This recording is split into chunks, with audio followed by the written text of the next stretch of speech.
ایک چھوٹا سا گاؤں، ایک لڑکا، ایک خواب اور ایک لمبی جدوجہد۔ چھوٹے سے گاؤں چک 112 میں رہنے والا عادل صرف 13 سال کا تھا، مگر اس کی آنکھوں میں بڑے خواب تھے۔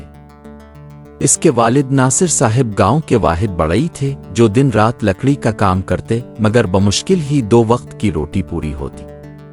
ماں خدیجہ بی بی دن بھر دوسروں کے کپڑے سیتی تھیں۔ عادل اسکول جاتا تھا، مگر اس کے جوتے پھٹے ہوئے تھے، بستہ پرانا تھا اور یونیفارم اکثر دھوپ میں مدھم ہو چکا تھا۔ مگر ایک چیز نئی تھی، اس کا جذبہ، اس کا عزم۔ اس نے ایک دن ماں سے کہا، امی میں ڈاکٹر بنوں گا، میں چاہتا ہوں کہ آپ کو کسی کے کپڑے نہ سینے پڑیں۔ ماں کی آنکھیں نم ہو گئیں پر مسکرائیں۔ عادل نے دن رات محنت شروع کر دی۔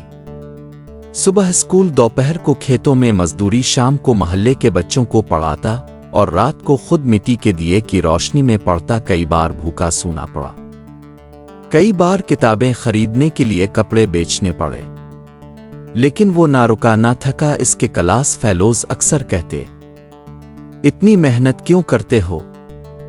گاؤں کے لڑکوں کا کوئی مستقبل نہیں ہوتا، لیکن عادل کو یقین تھا اللہ محنت کا صلہ دیتا ہے۔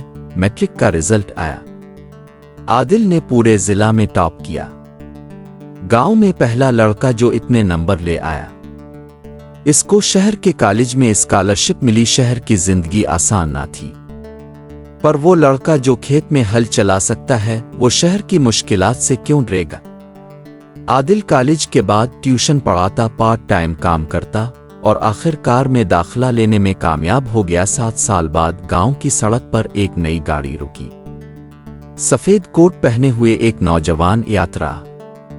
وہی لڑکا عادل، اب ڈاکٹر عادل بن چکا تھا۔ اس نے اپنے والدین کے لیے نیا گھر بنایا، گاؤں میں ایک مفت کلینک کھولا اور ان تمام بچوں کو اسکالرشپ دینا شروع کی جو محنت تو کرتے تھے مگر پیسے نہ ہونے کی وجہ سے رک جاتے تھے۔ وہی لوگ جو کبھی اس کی غربت کا مذاق الفاڑتی تھے، اب اس سے مشورے لیتے تھے، محنت کبھی رائے گاہ نہیں جاتی۔